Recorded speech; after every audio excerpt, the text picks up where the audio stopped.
to do. Another free app. So far, you're in the whole $0 per month. It's unbelievably simple. It's quite the opposite of Trello. And one of the things it's good for is your personal to-do list. Because one of the things you might do that doesn't make sense is if you have a 5-minute task, do you do it right away? Do you drop everything and say, oh man, before I forget this, I gotta do this? Or you have one enormous list for your job and you just tackle it however you see fit?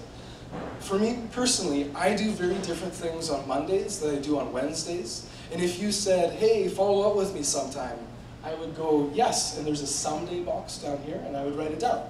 Or if it's like, you know what, this is something I get to on the weekend, and I just drop it into Saturday. And if you could see this, all there is just little one-line white boxes, and it says Monday, Tuesday, Wednesday, Thursday, Friday, Saturday. It's grayed out here because those days are done, and if you don't finish those tasks, it just moves over to the next day. So if you avoid it, you don't take these off, you wake up, you look at Monday morning, and you're like, what? I've got a list this long. And then you just reorganize it. That's not for today. I'm not going to get scared. And part of it is managing your own personal list of things that my brain, I view this, if you've read or watched Harry Potter, Dumbledore's pensieve, where he just sort of, his thoughts go into, honestly, the best way to illustrate to do in my mind is, because if you bring something up, it's not urgent, how do you deal with it? And one of the worst ways people use email is they view an email and say, yeah, I'll get to that later. And they think about it again, and then they think about it again, and 5 days later they answer the email, and technically they've reviewed that email five times in their mind. And that's an extreme source of inefficiency to email. And basically during this presentation I'll slam email as many times as I can. But that's one thing to think of. It's like, how do I avoid rethinking the same thought again and again without actually dealing with the problem? A lot of you here are potentially programmers, graphic designers, people in the industry, and then a lot of you here are those that represent a charity and might just represent the content or idea of building a website or even an online app. And there's a huge communications challenge. For instance, myself, I can't draw, so I'm a horrible writer, and using colors doesn't help at all in my world. So how do I lead a website project without stumbling through a 2-hour in-person meeting and burn 120 minutes of good time? The product I stumbled upon that saved my bacon was balsamic.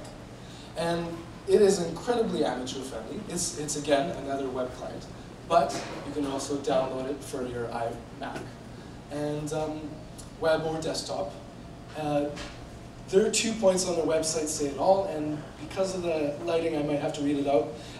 Key point is producing wireframes, and it's talking about the key items that you're going to be doing on your interface, and not necessarily the finer, last-minute details of, I don't really like that font, or really that yellow. And so you take the stakeholders who could involve your boss, your team, and keep them from getting distracted on the little details. And so far, I don't know about you web designers, but I think they've enjoyed the process a great deal because you're not dictating the very specifics, and it becomes a focus on collaboration. And this is the first example of specifics. So this is the wireframe I created and decided the primary navigation. I want huge photo, but I don't know what photo yet. And this was about 3 or 4 weeks ago. And then, this will be where the blog goes. We've got the content. Boom. 2 weeks later, here's a design. Today, done. Built a website in a month. I love it. And part of it is, how do I keep myself out of the fine details? I don't want to waste 4 hours trying to articulate that vision when I don't know what color and that sort of thing. And just in terms of thinking about one of your greatest costs is a communications cost. How do we use explicit language? How do we visualize things well? How do we share it, right? Balsamic is incredible. So, second theme is, what are your favorite web applications? Now, we've talked about web applications, but not for the purpose of sort of general awesome webness.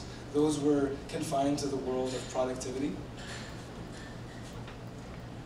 All right, so put up your hand if you don't use Google Analytics. Yeah, okay, yeah. Have you not heard of it? Don't have time. All right, okay. Cool. Visual Website Optimizer.